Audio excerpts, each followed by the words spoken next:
The banker stopped typing. Her fingers hovered over the keyboard, then lifted away. The screen stayed open between us. The appointment was scheduled for 45 minutes. We were 12 minutes in. I could see the clock on the wall over her shoulder, the thin black hand moving without sound. My husband sat to my right, one leg crossed over the other. He hadn't moved since we sat down. "This is just a routine review," he had said at the counter. He said it the same way he said most things lately, like he was already done with them. The banker's nameplate read L. Morris. She glanced at the screen again, then at the folder she had printed before we arrived. The folder was thin, 3 sheets. She had stacked them neatly and placed them in front of her, squared to the edge of the desk. "I just need to confirm a few dates," she said. She didn't look at me when she said it. She looked at the screen.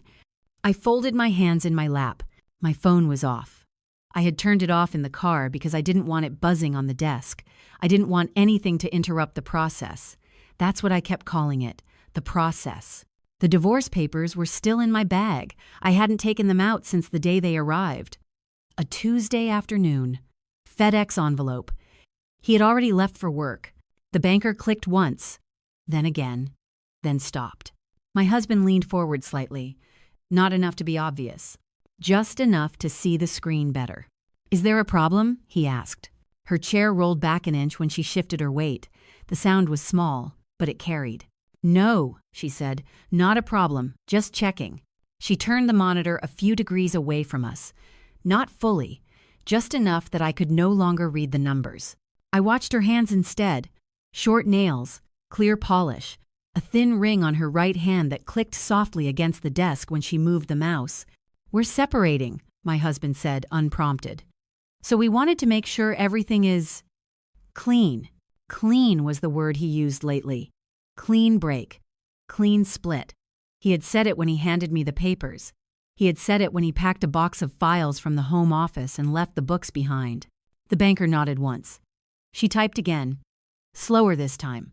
I looked at the window behind her. The parking lot was half full. A woman stood by her car, scrolling on her phone. A man loaded a box into the back of a sedan and slammed the trunk harder than necessary. "How long have you had this account?" the banker asked. My husband answered without looking at me. "Since before we got married. But it became joint after." She nodded again. Typed. Stopped. "And before that?" she asked. He shrugged. "I don't remember exactly. A while." She waited. The pause stretched long enough that I thought she might repeat the question. She didn't. "I can pull the full history," she said instead. "It may take a moment." "That's fine," my husband said quickly. I said nothing. The printer behind her desk came to life. One page slid out, then another. She stood, collected them, and added them to the folder. The folder was thicker now. She tapped the bottom edge against the desk to align the pages. "I'll just need to verify authorization changes," she said, "given the circumstances." "What circumstances?" my husband asked. She looked at him then, really looked. Her eyes moved from his face to the folder and back again. "Separation," she said. "It triggers a review." He leaned back in his chair, crossed his arms. "That's standard," he said. "We expected that." She didn't respond. She returned to her chair and sat. The chair made the same small sound as before. She opened the folder. I recognized the first page immediately. The layout hadn't changed in years. Same font, same margins. I had stared at versions of it late at night, back when the account mattered to me in a different way. The banker's finger traced a line across the page. She stopped halfway down. "This contribution," she said. "It's listed as individual." My husband exhaled through his nose. "Yes, before we merged everything." She turned the page. "And this one," she said. He nodded. "Same thing." She turned another page, then another. I shifted in my chair. The leather creaked softly. I uncrossed my legs and crossed them the other way. The banker's typing resumed, then slowed, then stopped again. "Can you confirm," she said carefully, "when joint access was formally added?" He frowned. "After we got married." Like I said. She tilted her head. "Just slightly. I'm seeing a different date here." He leaned forward again, this time more noticeably. "That can't be right," he said. "Everything was combined once she stopped working." The word landed between us. Stopped. The banker's hands froze over the keyboard. She didn't look at me. She didn't look at him. She looked at the screen. "I'm going to ask my supervisor to take a look," she said, "just to be sure." She stood before either of us could respond. Picked up the folder, walked toward the glass door at the side of the office. The door closed behind her with a soft click. The room felt larger without her, too quiet. My husband turned to me, opened his mouth, closed it again. I watched the empty desk. The monitor still glowed. A cursor blinked steadily in the corner of the screen, waiting for input that wasn't coming. Outside the glass, I could see the banker speaking to a woman with gray hair pulled into a tight bun. The supervisor nodded once, then again. They both looked down at the folder. Neither of them smiled. The supervisor didn't come in right away. There was a delay long enough to feel intentional. My husband checked his watch. Not the time on the wall, the one on his wrist. He had bought it the year I left my job. I remembered signing the delivery slip at the door while he was in a meeting. The banker returned alone first. She set the folder down in front of her chair but didn't sit. "Before my supervisor joins us," she said, "I just need to clarify something for the record." She looked at my husband. Not at me. "When you say everything was combined," she continued, "do you mean income sources or account permissions?" "Both," he said. "She wasn't working anymore, so the account was shared," she finished. "Yes." She nodded, but her fingers tightened around the edge of the folder. She pulled out a single page and slid it slightly to the side, separate from the rest. "This page is from 7 years ago," she said. "It shows a deposit pattern that doesn't align with what you just described. Action, end quote, taken 70 twice." He leaned closer. I could smell his cologne. The same one he'd worn for years. He had never changed it. "That was before," he said. "Before we made decisions." She didn't respond.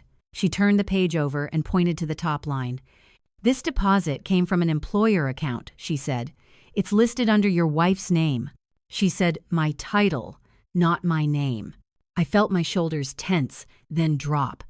I kept my hands folded. My thumbnail pressed into the side of my index finger. I focused on the pressure. "That must be old," he said. "She stopped working after." The banker tilted the page toward him. "This deposit is dated 8 months after the wedding," she said. He blinked. Once. Then again. "That doesn't sound right," he said. "You're probably mixing it up with—" She slid another page forward. This one had more lines, more numbers. "These deposits continue for almost 2 years," she said. "Same employer, same schedule." The room felt warmer. I shifted again in my chair. The leather creaked like it had before. "I supported us," he said quickly. "I took on the responsibility." She agreed to step back. The banker looked at me for the first time since she'd left the room. "Is that accurate?" she asked. Her voice was even. Not accusatory. Just procedural. I took a breath. It came out slower than I expected. "I changed my schedule," I said. "I didn't stop working right away." She nodded. "Once." "Thank you," she said. Then she wrote something on a small yellow pad beside the keyboard. The pen scratched softly. My husband turned toward me. His expression wasn't angry. It was tight. Controlled. "That's not what this meeting is about," he said. She closed the folder. "This meeting is about accuracy," she said, "especially given the separation." She glanced toward the glass door. "My supervisor will want to see the full contribution history," she added, "including access changes." He straightened. "What access changes?" he asked. She looked back at the screen. Her fingers moved again. Faster now. "There was a permissions update," she said, "shortly before the filing date."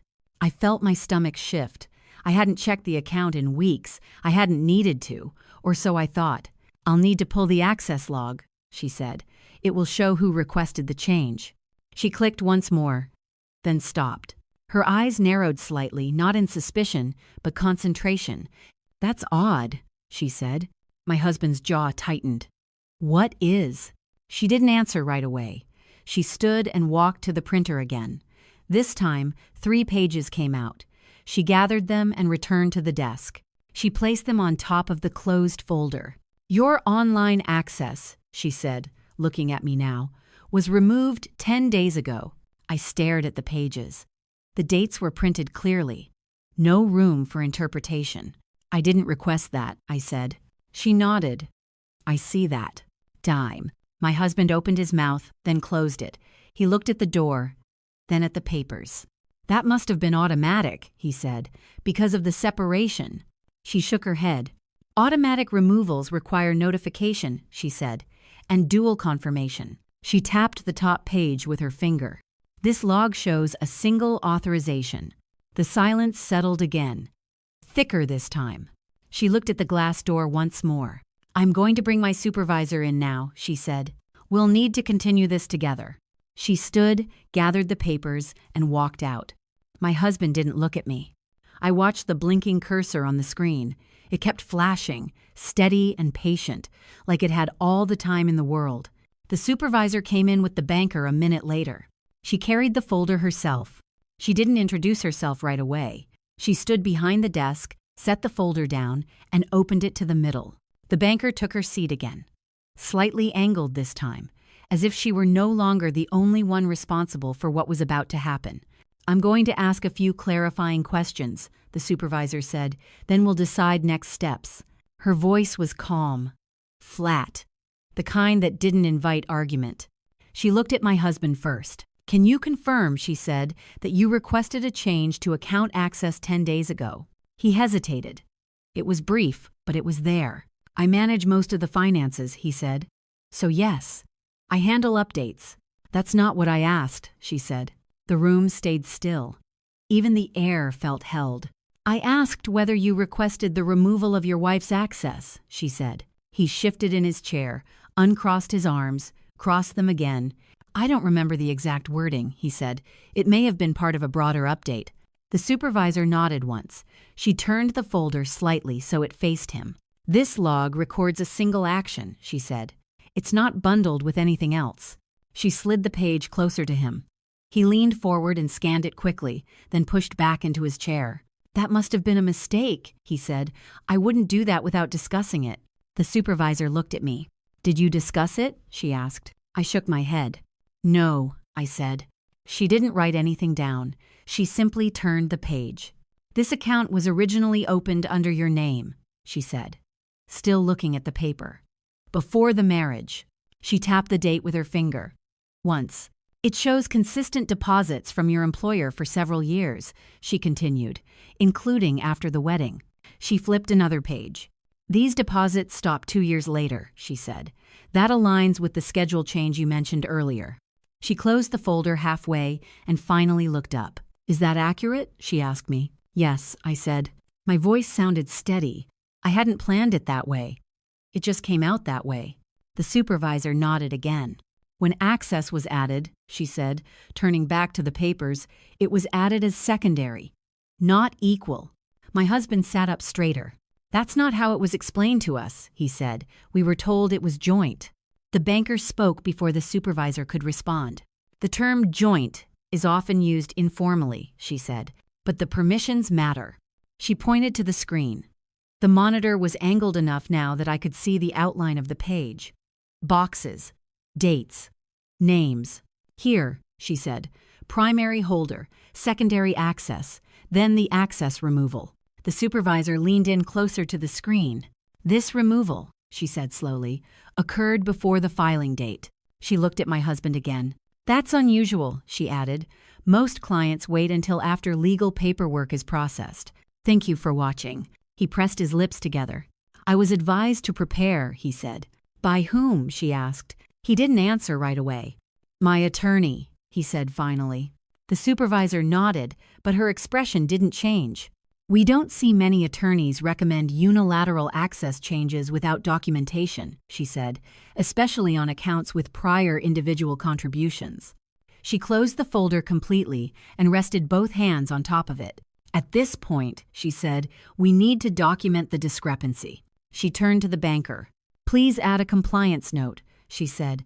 Flag the access change and the contribution history. The banker nodded and began typing. The sound of the keys filled the room again, faster now, more decisive. My husband watched her hands, his foot tapped once against the floor. Stopped. What does that mean? He asked. It means the account will be reviewed, the supervisor said, and temporary adjustments may be made. Adjustments how? He asked. She didn't answer immediately. She waited until the banker stopped typing and turned the monitor toward her. She read the screen, scrolled once, then nodded. Access will be corrected while the review is ongoing, she said, for both parties. My husband turned toward me. You don't even use the account, he said. Why does this matter now? I looked at him. Really looked. The crease between his eyebrows, the way his jaw was set. It matters because it's accurate, I said. The supervisor glanced at me, then back at him. This isn't about usage, she said. It's about record integrity. She stood. We'll send a notification once the temporary changes are in place, she said. You'll both receive it. The banker reached for the printer again. One page came out this time. She handed it to the supervisor, who skimmed it and handed it to my husband. This outlines the review process, she said, and the expected timeline. He took it, folded it once, and put it in his pocket without looking at it. And during this time, he asked. During this time, she said, we ask that no further changes be attempted. She looked at both of us. Any questions? She asked. Neither of us spoke. She nodded once more, then turned toward the door. We'll follow up by email, she said. The banker remained seated. She gathered the loose pages and slid them back into the folder. She squared the edges carefully, like she had before. I'll walk you out, she said. My husband stood first. He held the chair for a moment, then let it roll back on its own. I stood after him. As we walked through the lobby, my phone vibrated in my bag. I didn't check it. At the glass doors, he paused. This is getting complicated, he said. I reached for the handle and pulled the door open. Cold air rushed in from outside. It already was, I said. We stepped out into the parking lot. The sound of the door closing behind us was louder than it should have been. The notification email arrived before I got home. It came through while I was stopped at a red light. I didn't open it right away. I waited until I was parked in the driveway, the engine off, the car ticking as it cooled. The house looked the same as it had that morning. Porch light off, curtains half drawn. Inside, I set my bag down by the door and took my shoes off slowly. The floor was cool under my feet. I walked to the kitchen and set my phone on the counter, screen down. I turned it over only after I poured a glass of water. The subject line was neutral. Account review update. No names, no urgency. I opened it. The message was short. It confirmed a temporary correction to account access pending review. Both parties had been notified. No action required at this time. I read it twice, then once more. My husband's footsteps sounded in the hallway behind me. He hadn't said when he was coming by to pick up more things. He never did anymore. Did you see the email? He asked. I nodded, took a sip of water. They're overreacting, he said. This happens all the time. I set the glass down. The base made a soft ring against the counter. They said it was procedural, I said. He scoffed. Everything is procedural when they don't want to explain themselves. Every problem. He walked past me toward the living room. I heard him open a drawer, close it harder than necessary. I'll talk to my lawyer, he said from the other room. They'll clear it up. I didn't respond. That night, I lay awake listening to the sound of him packing. The zipper of a suitcase, the scrape of a hanger pulled too fast from the closet rod. He left before morning. The next day, the banker called. She didn't leave a voicemail. She sent a follow-up email asking for a time to confirm details. I replied with an opening in the afternoon. We spoke for 15 minutes.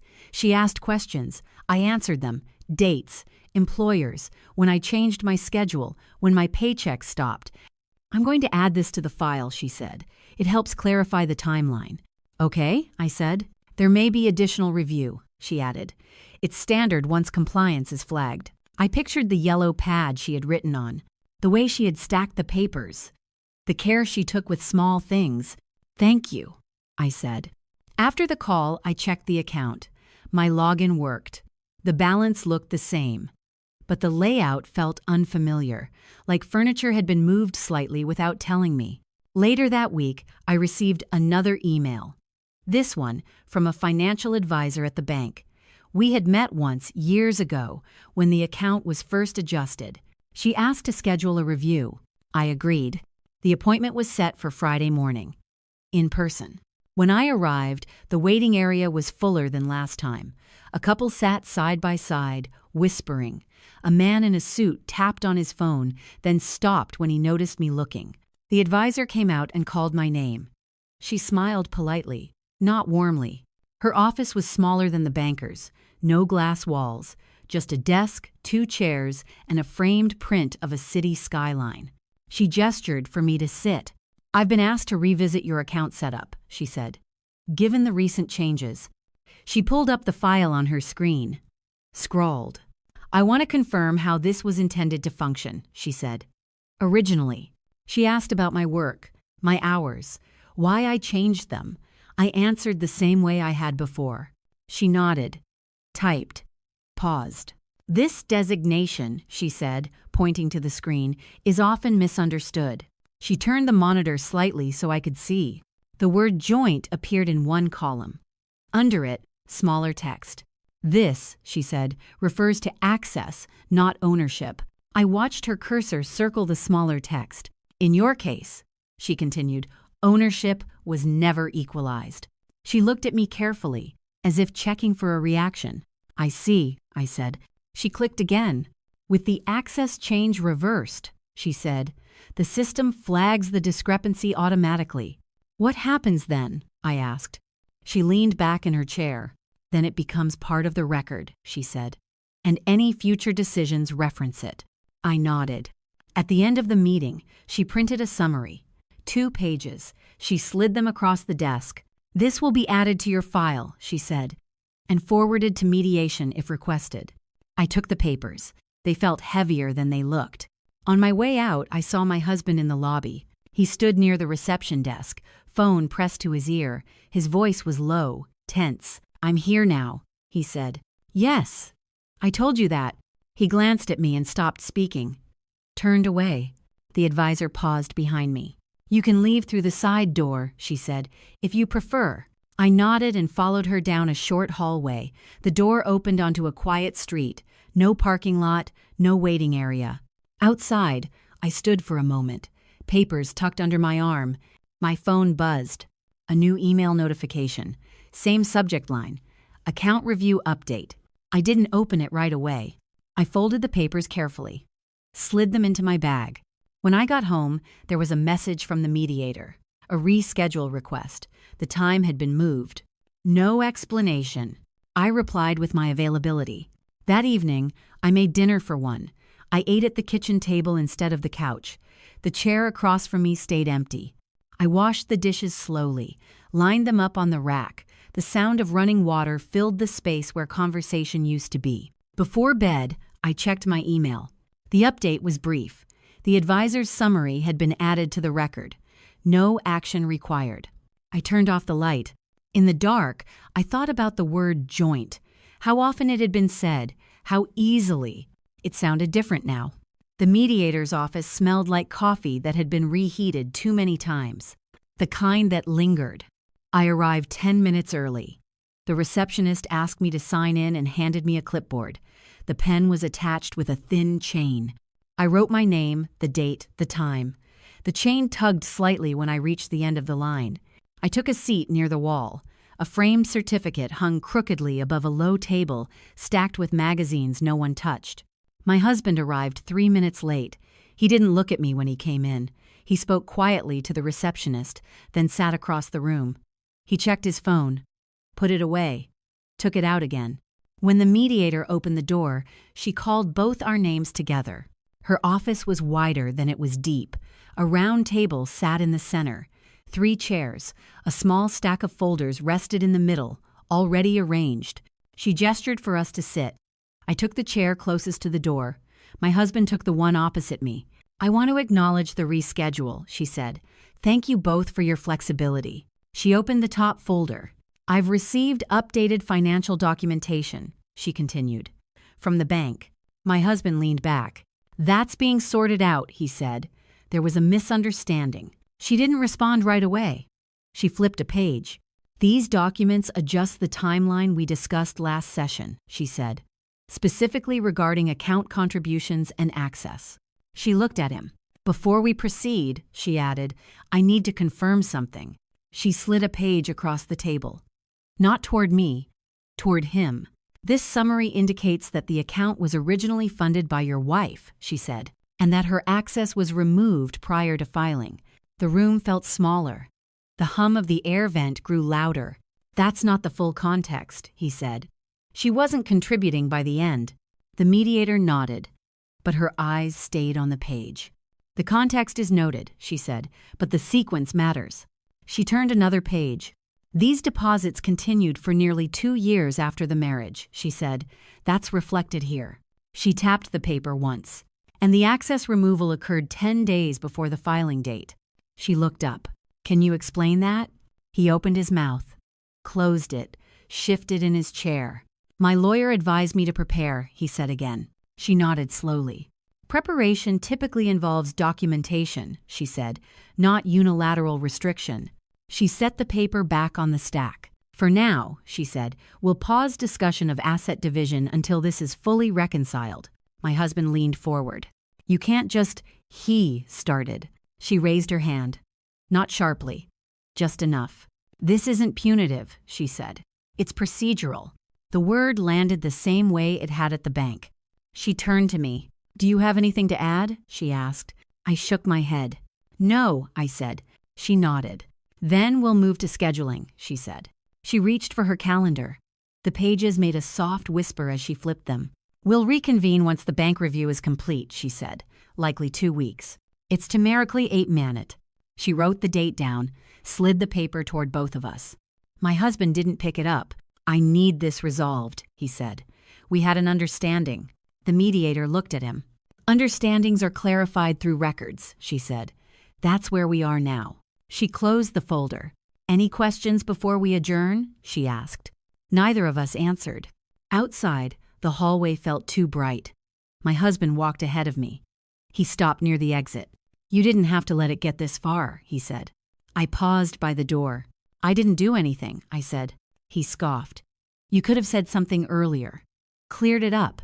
I reached for the handle. It's clearer now, I said. He looked at me like he wanted to respond. Then he turned away. The rest of the week passed quietly.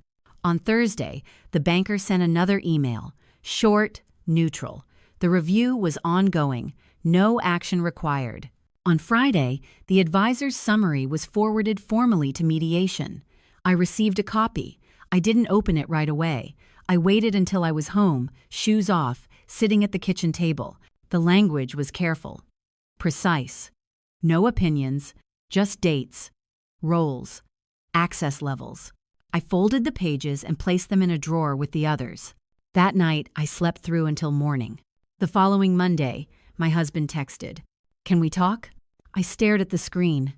The message sat there, unchanged. I didn't reply. Later that day, another notification came through. From the bank, temporary access adjustment confirmed, review nearing completion. I opened the account. Everything was visible, clear, familiar. I logged out and closed the app. That evening, I went for a walk. The air was cool. Leaves had started to collect along the curb. I kicked one lightly with my shoe. It skittered away. At the corner, I saw a neighbor unloading groceries. She waved. I waved back. How are things? She asked. Fine, I said. She nodded, satisfied, and turned back to her car. When I got home, I checked my email one last time before bed. There was a new message from the mediator. Updated documents received. Will review before next session. No commentary. No tone. I placed my phone face down on the nightstand. The house was quiet. Not tense, just quiet. I turned off the light. The bank's final email came midweek. It arrived while I was at the grocery store, standing in the aisle with the cereal I never bought anymore. I didn't open it until I was back in the car. The paper bag sat on the passenger seat, the top folded neatly the way the cashier had done it. The subject line was the same as before, Account Review Update. This one was longer. It confirmed the review had concluded. It noted a discrepancy in access removal timing. It confirmed corrected permissions. It stated the findings had been documented and shared with relevant parties. No apology, No commentary. Just confirmation. I closed the email and set the phone face down.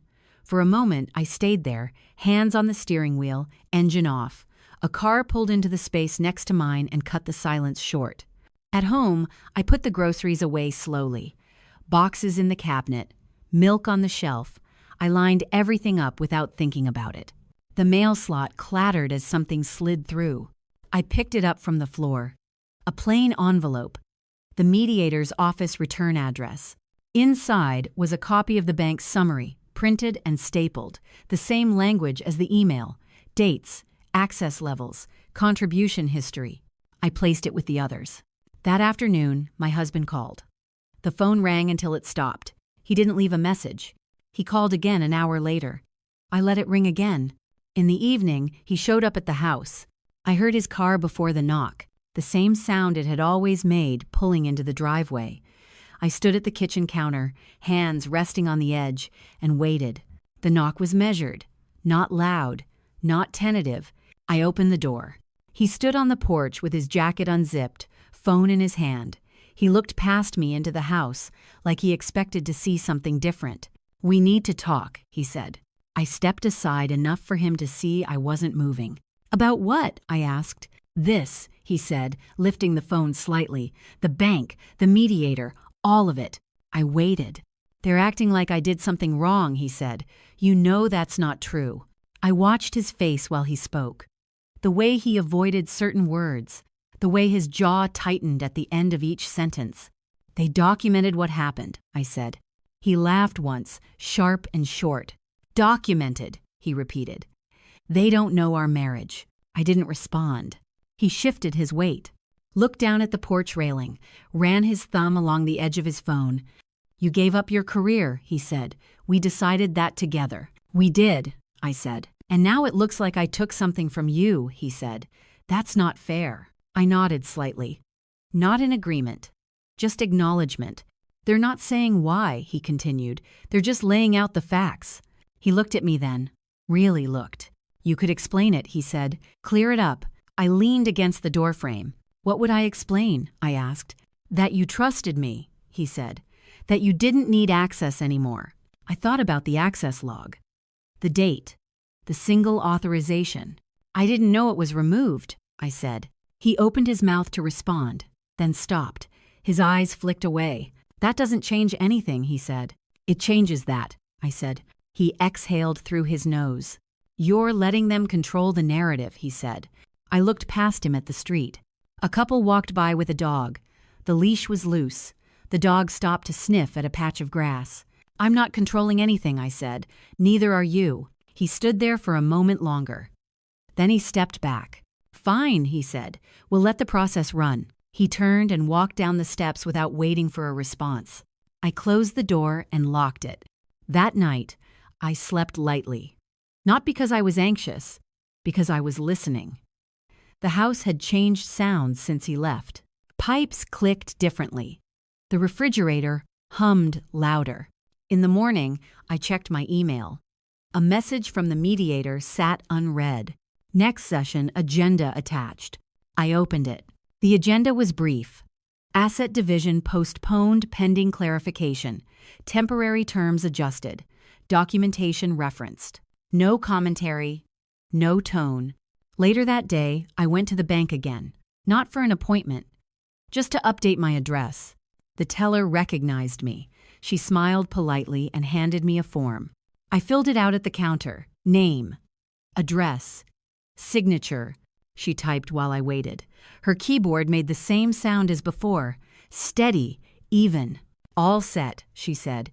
"You'll receive confirmation by email." "Thank you," I said. As I turned to leave, I noticed the advisor standing near the hallway. She nodded once when she saw me. No smile. Just acknowledgement. Outside, the afternoon was bright. Too bright. That evening, my husband sent another text. "They're asking for more clarification." I didn't reply. An hour later, another message came through. "This is going to affect the settlement." I set the phone down and finished washing the dishes. I dried them and put them away. I wiped the counter. Before bed, I checked the account one more time. Everything was still visible. Nothing had changed. I logged out and turned off the light. The mediator's email came just before midnight. We'll address revised terms at the next session. Please review the attached summary beforehand. I didn't open the attachment. I set the phone down and lay back, staring at the ceiling. Somewhere, a system was doing what it was designed to do. Slowly, quietly, without asking me to explain myself. The bank asked us to come in together. The email was addressed to both of us, same subject line as before. Follow-up review meeting, a date, a time, no explanation. My husband forwarded it back to me with a single line. "I'll be there." I didn't reply. The morning of the meeting, I arrived early again, out of habit more than intention. The lobby was quieter than usual, fewer people, less movement. I sat in the same chair as last time, the one closest to the wall. The advisor came out first. She didn't call my name this time. She just nodded and motioned toward the hallway. The supervisor followed behind her, folder tucked under her arm. My husband arrived just as we stood. He looked tired. His jacket hung open. His tie was loose, like he had pulled it down and forgotten to straighten it again. We walked into the same office as before. The banker was already there, seated at the desk. The folder was thicker now, a rubber band wrapped around it to keep the pages together. The door closed behind us. "Thank you for coming," the supervisor said. "This meeting is to confirm final documentation and clarify how it will be reflected going forward. One code, the staying livided braid, and when the dole 2 mile." She placed the folder on the desk and removed the rubber band. The banker slid a chair back and adjusted her position slightly, making space. "This review is complete," the supervisor said. "But we need to walk through the record while all parties are present." She opened the folder. The first page was familiar. Dates. Names. Account numbers partially blacked out. She turned the page. "This reflects original ownership," she said, "and contribution history." She turned another page. "This reflects access designation," she continued, "including the date of removal and the date of correction." She paused. My husband leaned forward. "We've already gone over this," he said. "What's left to clarify?" The supervisor looked at him. "What remains," she said, "is how this is categorized." She tapped a paragraph near the bottom of the page. "This access change," she said, "was not aligned with standard separation timing." The advisor shifted in her chair. She glanced at the screen, then back at the folder. "As a result," the supervisor continued, "it has been flagged internally." "Flagged how?" my husband asked. The banker answered this time. "It's noted as a unilateral action on an account with prior individual ownership," she said. "That designation stays with the record." My husband straightened. "So what?" he said. "It doesn't change the balance." "No," the advisor said quietly, "but it changes interpretation." The room went still. "What interpretation?" he asked. The advisor turned the monitor slightly toward him. "Not enough for me to see clearly. Enough for him to register that something was being shown. It changes how future reviewers understand the sequence," she said, "including mediators, auditors, anyone accessing the file." The supervisor closed the folder halfway. "This isn't punitive," she said again. "It's descriptive." My husband laughed once. It sounded thin. "You're making it sound like misconduct," he said. "No," the supervisor said. "We're making it sound accurate." The banker reached for the keyboard and typed a few lines. The sound was steady, even. She stopped.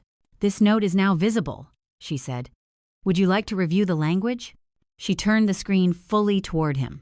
He leaned in. His eyes moved quickly, left to right. I watched his hands instead. One of them curled slightly, then flattened against his knee. "This is unnecessary," he said finally. "We were married." The advisor nodded. "That's noted," she said. "So is the rest." He looked at me then. "You're okay with this?" he asked. The question hung there.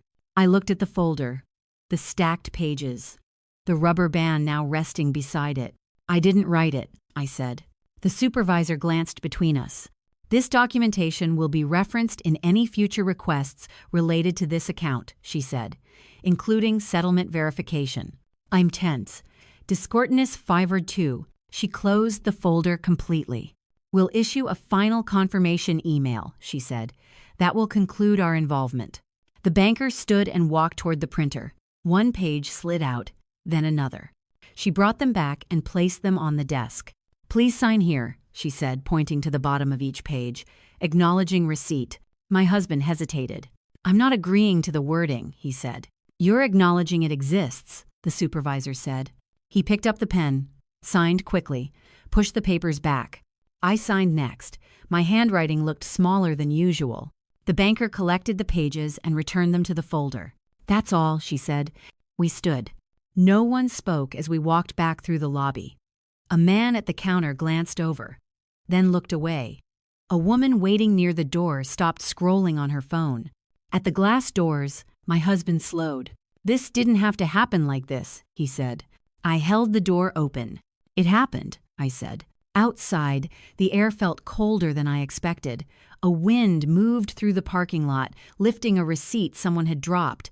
It skidded across the asphalt and caught against a tire. My husband walked to his car without looking back. I watched him pull out of the lot. The car paused at the exit, then turned and disappeared down the street. My phone buzzed in my pocket. A new email. Final account review confirmation. I didn't open it right away.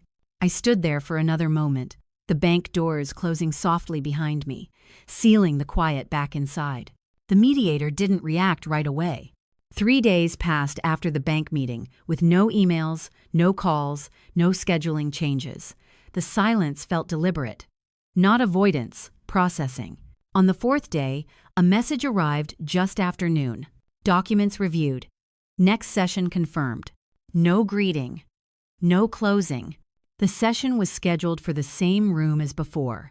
Same round table. Same stack of folders waiting when I arrived. This time, the mediator was already seated when we walked in. She looked up, nodded once, and gestured for us to sit. My husband took the chair across from me again. He set his phone face down on the table, didn't pick it up. "I want to begin by acknowledging receipt of the bank's final confirmation," the mediator said. "It's now part of the case file." She opened the folder closest to her. The paper inside was clipped at the top with a small black binder clip. "I'm going to read directly from the documentation," she continued. "Then we'll discuss implications." She didn't look at either of us as she read. "The account in question originated under individual ownership," she said. "Contributions continued post-marriage. Access was modified unilaterally prior to filing and later corrected following institutional review." She paused, turned the page. "This alters the baseline assumptions used for asset division," she said. My husband leaned back. "Altered how?" he asked. She lifted her eyes to him. "It removes the presumption of equal control," she said, "which affects how intent is evaluated." He frowned. "Intent?" he repeated. She nodded. "Specifically regarding financial autonomy," she said, "and timing." She placed the page back on the table. "Because of this," she continued, "we'll need to adjust proposed terms." End quote. She slid a document across the table. This one came toward both of us. I didn't touch it right away. I watched my husband's hand move first. He pulled the paper closer, scanned it quickly, then stopped halfway down. "That's not what we discussed," he said. "That discussion was based on incomplete information," the mediator said. "This is based on verified records." He looked up. "So now I'm being penalized?" he asked. She shook her head. "No," she said. "Now the framework is different. Actually, what?" She turned to me. "Do you have questions?" she asked. I glanced at the paper. Numbers, percentages, a column labeled revised. "No," I said. She nodded and made a note on the pad beside her. "We'll pause here," she said. "I recommend both of you review this with counsel." My husband folded the paper once, then again. "This makes it look like I acted in bad faith," he said. She met his gaze. "It documents what happened," she said. "Interpretation comes later." She closed the folder. "We'll reconvene in a week," she said. "Same time." Outside, my husband followed me into the hallway. "This is getting out of hand," he said quietly. "They're reading things into it." I stopped near the water cooler. "They're reading what's written," I said. He ran a hand through his hair. "I never thought it would matter," he said. "You weren't using the account." I looked at the floor tiles. One was cracked near the corner. "It mattered when it happened," I said. He didn't respond. At home, I placed the revised document in the drawer with the others. The stack was thicker now. The drawer slid shut with more resistance. That evening, my phone rang. A number I didn't recognize. I let it go to voicemail. The message came through a minute later. My husband's lawyer. Polite. Brief. Requesting clarification. I didn't return the call. The next morning, I received another email from the bank. Not about the review, about routine maintenance. A reminder to update security questions. I logged in and completed it. Mother's maiden name. First Street. Same answers as always. When I logged out, I noticed a small note at the bottom of the account page. Record updated following institutional review. No details, just a timestamp. Later that week, my husband sent a message. They're saying the access change affects credibility. I stared at the words for a long moment. Then I put the phone down and went back to what I was doing. Folding laundry, pairing socks, setting aside the ones without matches. On Sunday, I ran into his sister at the grocery store. She smiled when she saw me, hesitated, then smiled again. I heard things are complicated, she said. I nodded. She shifted her basket to her other arm. He didn't mean for it to look like that, she said. You know that. I picked up a carton of eggs and checked the date. I know what happened, I said. She opened her mouth, closed it. Well, she said finally, I hope it works out. So do I said. At home, I made tea and sat at the kitchen table. Steam rose from the mug and disappeared into the air. My phone buzzed again. Another message from the mediator. Please confirm receipt of revised terms. I replied with a single word. Received. That night, I slept deeply. No dreams. No interruptions. In the morning, the light through the window felt different, clearer, like something had been moved out of the way. The week between sessions passed without interruption. No emails from the bank, no messages from the mediator beyond the calendar reminder. The systems that had been active went still, like they had done what they needed to do and stepped back. I noticed the quiet more than anything else. On Tuesday, I stopped by the public library. I needed a place to sit that wasn't the house. I chose a table near the window. The chair wobbled slightly, one leg shorter than the others. I opened my laptop and reviewed the revised terms again, slowly, line by line. They didn't mention sacrifice, or intent, or marriage. They referenced dates, access, sequence. I closed the document and stared out the window. A man crossed the street with a cardboard box tucked under his arm. He stopped at the curb, adjusted his grip, then kept walking. On Wednesday, the mediator sent one more message. Please confirm whether you'll proceed with revised framework at next session. I didn't answer right away. That afternoon, my husband called again. This time I picked up. I just need to know where you stand, he said. No greeting. I leaned against the counter. The phone was cool against my ear. I'll be there, I said. That's not what I meant, he said. I mean, are you agreeing with this? I'm not disputing it, I said. He was quiet for a moment.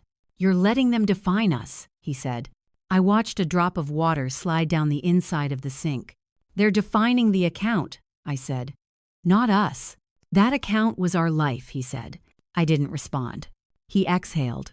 This isn't how I wanted it to go, he said. It's how it's going, I said. The call ended without goodbye. On Thursday, I received a copy of his attorney's submission. It came through the mediator's office, forwarded automatically. It argued context, intent, marital understanding. It didn't dispute the dates. I read it once. Then again. I placed it in the drawer with the others. Friday came. Same room. Same table. This time, there was an extra chair against the wall. Unused. The mediator opened with a summary. Both parties have reviewed the revised framework, she said. One party has raised concerns regarding interpretation. She looked at my husband. You may speak, she said. He leaned forward, hands clasped. This paints a picture that isn't fair, he said. It ignores why things happened. She nodded. It doesn't address why, she said. It addresses when. He glanced at me. She knows I wasn't trying to hide anything, he said. The mediator followed his gaze, then returned her attention to him. Intent can be relevant, she said, when timing is neutral. She picked up the bank's summary. In this case, she continued, the timing isn't neutral. She placed the document back on the table. As a result, she said, the revised terms stand unless both parties agree otherwise. 142. My husband leaned back. And if I don't agree? He asked. She folded her hands. Then this becomes the baseline for further proceedings, she said. The room felt heavier, the air thicker. He looked at the papers again. His fingers traced the edge. This affects how I'm seen, he said quietly. The mediator didn't respond immediately. It affects how the record reads, she said finally. Those are different things. She turned to me. Are you prepared to proceed under the revised framework? She asked. Yes, I said. She nodded and made a note. We'll document that, she said. My husband didn't speak again. At the end of the session, the mediator handed each of us a copy of the updated summary. The pages were clipped neatly, no loose edges. Outside, my husband stopped me near the elevator. You could have softened this, he said. I waited for the elevator doors to open. There wasn't anything to soften, I said. The doors slid apart. I stepped inside. He didn't follow. That night, I noticed something small. When I logged into the account, the note at the bottom had changed. Referenced in ongoing proceedings. Just that. I logged out and closed the laptop. On Saturday, I cleaned the house. Not aggressively, just methodically. I sorted papers, recycled old mail, threw out a stack of manuals for appliances we no longer owned. In the afternoon, I found a folder labeled Taxes Joint. I paused with it in my hands, then opened it. Inside were returns from years ago, my handwriting on some of the forms, his on others. I removed the folder from the cabinet and placed it in the donation box, not because it didn't matter, because it had already been accounted for. Sunday morning, I received a message from his sister. He's having a hard time. I stared at the screen. Then I typed back. I know. I didn't add anything else. That evening, I sat on the porch with a glass of water.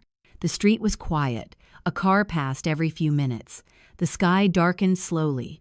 I thought about the way the banker's keyboard had sounded, the pause before the supervisor spoke, the mediator reading without looking up.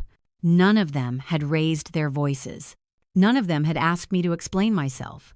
They had just kept going. The mediator sent the follow-up 2 days later. It wasn't marked urgent, just a standard subject line.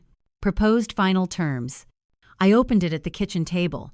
Morning light came in through the window, landing on the wood in uneven patches. I scrolled slowly, reading without skipping. The language had shifted again, subtle but clear. Where it had once said shared, it now said distributed. Where it had once assumed equal, it now listed verified contributions. Nothing dramatic, nothing emotional, just different words. I printed the document and placed it on the table. The printer whirred, then fell silent. I lined the pages up, squared the edges with my palms. Later that afternoon, my husband came by to pick up the last of his things.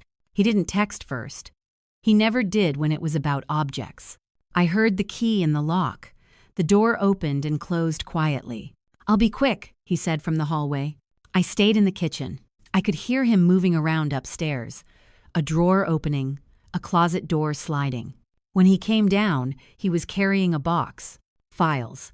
A framed photo tucked along the side. He paused when he saw the papers on the table. Is that it? He asked. Yes, I said. He set the box down and walked closer. Picked up the top page. Read the first paragraph. Then the second. This is final? He asked. It's proposed, I said. He shook his head. They're using the bank's language, he said. Not ours. They're using the record, I said. He put the paper down carefully. Too carefully. You know what this implies, he said. It implies what happened, I said. He looked at me for a long moment. Longer than he had in weeks. You're okay with how this makes me look, he said. I leaned against the counter. I'm okay with how it reads, I said. He exhaled slowly, picked up the box again. I never thought paperwork would matter more than intention, he said. It didn't, I said, until it did. He stood there, like he wanted to say something else. Then he turned and walked out. I locked the door behind him. That evening, I reviewed the document again. This time, I noticed a section I had skimmed before. Account history reference verified.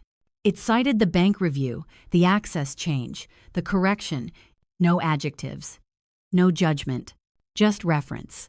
The mediator's note at the bottom was brief. Please confirm acceptance or note objections by Friday. Friday came quietly.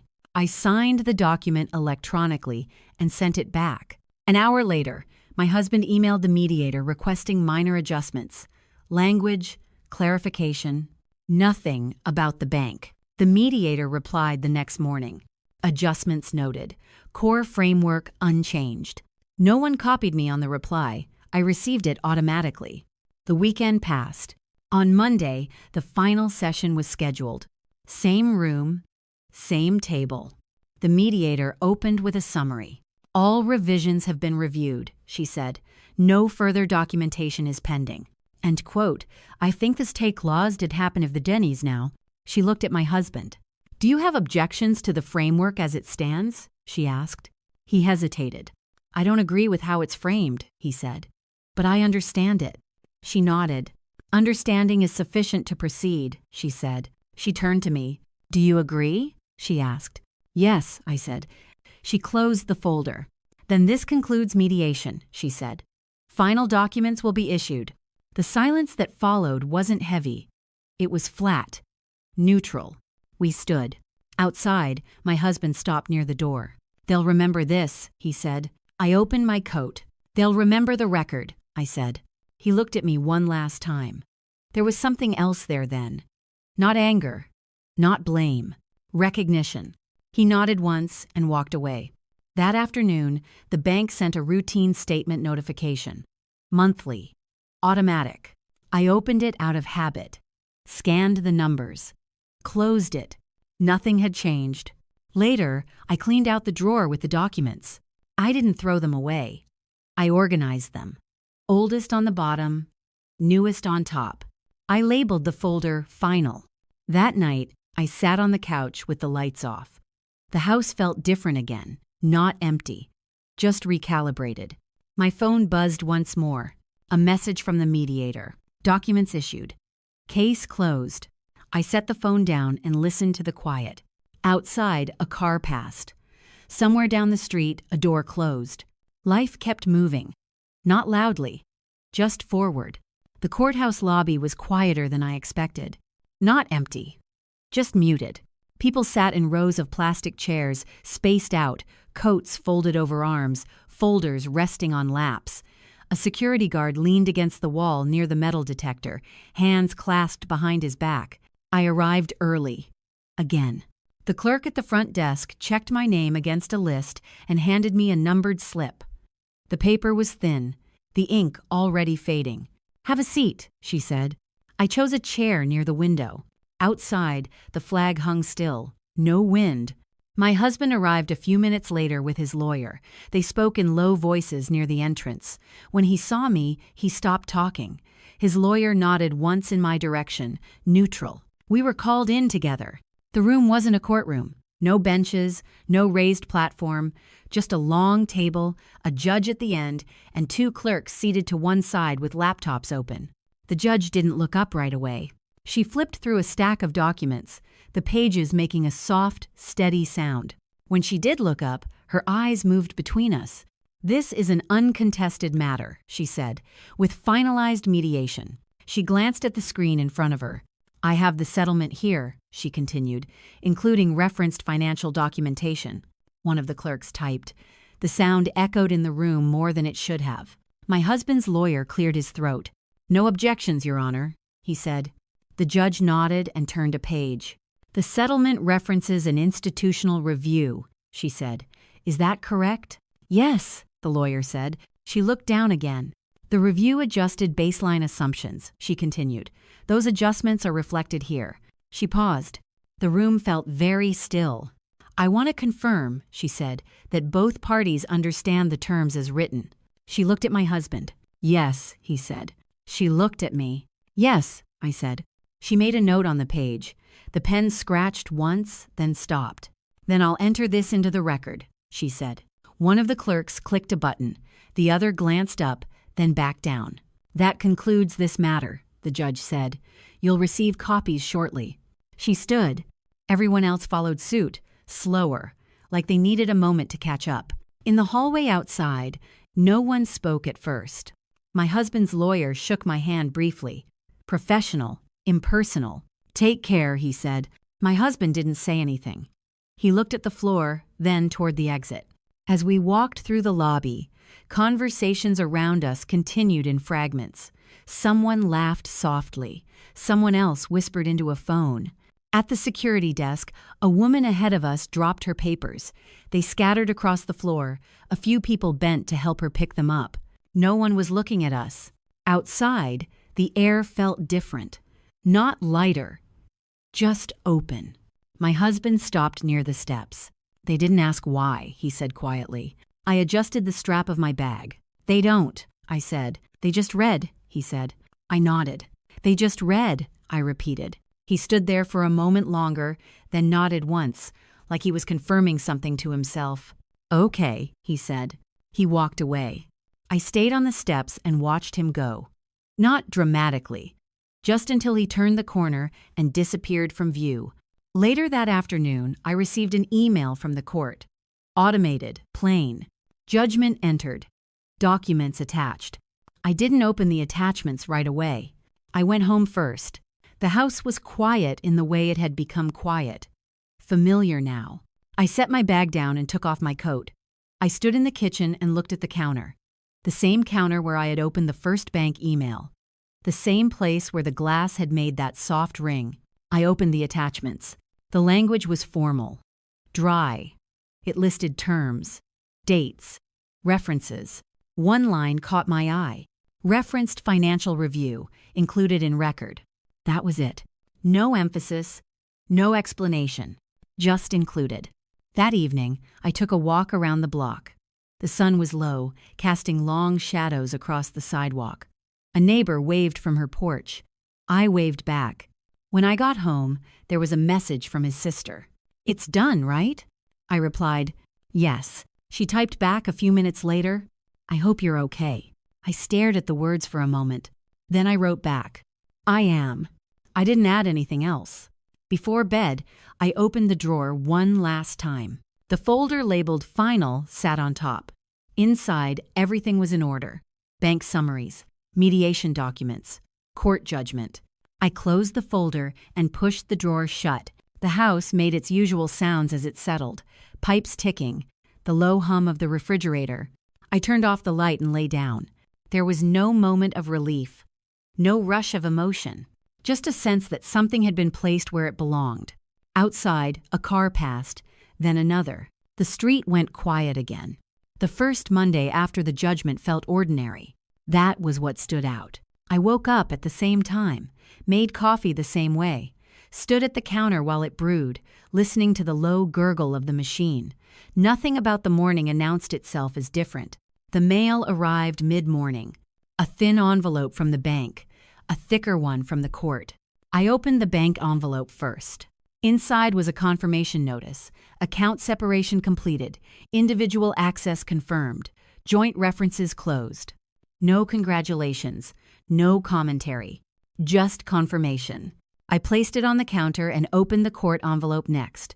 The judgment copy, stamped, signed, filed.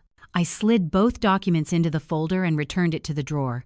The drawer closed without resistance now. Later that day, I went back to the library. Same table near the window, same chair with the uneven leg.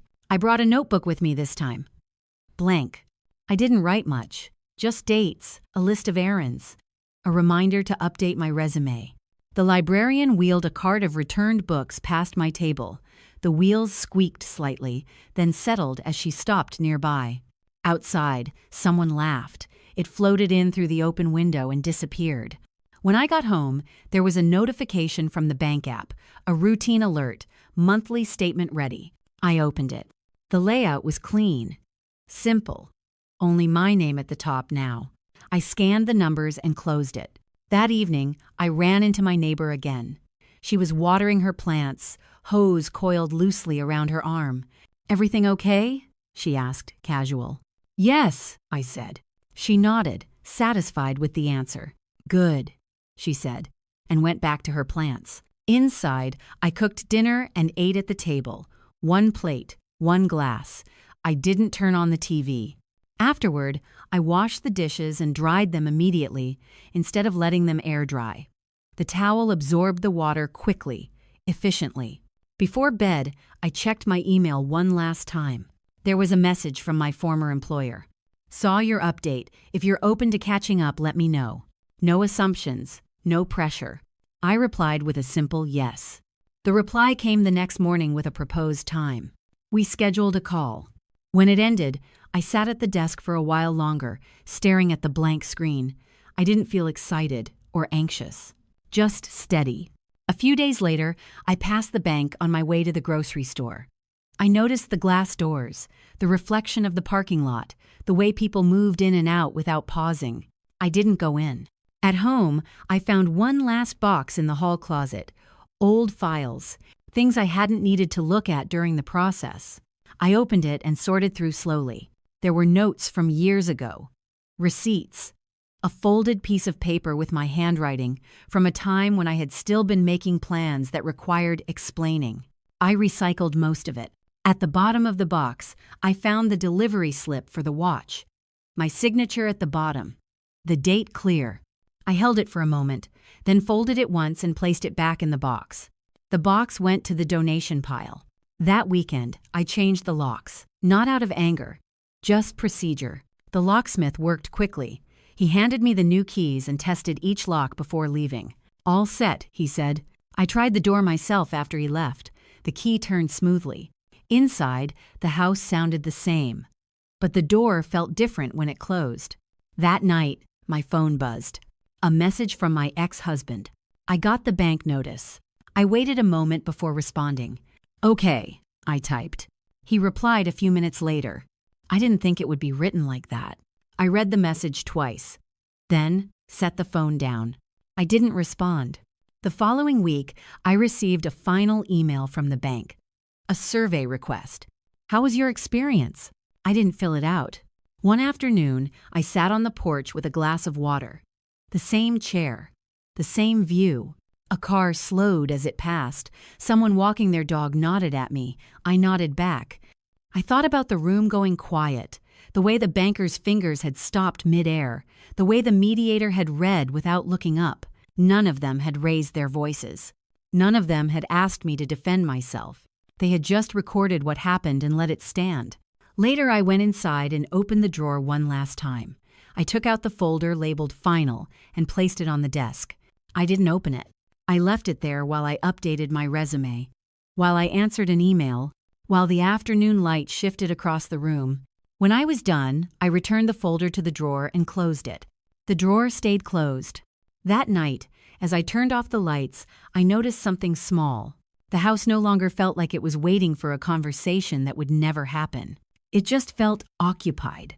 I lay down and listened to the quiet. Not the kind that presses in, the kind that holds.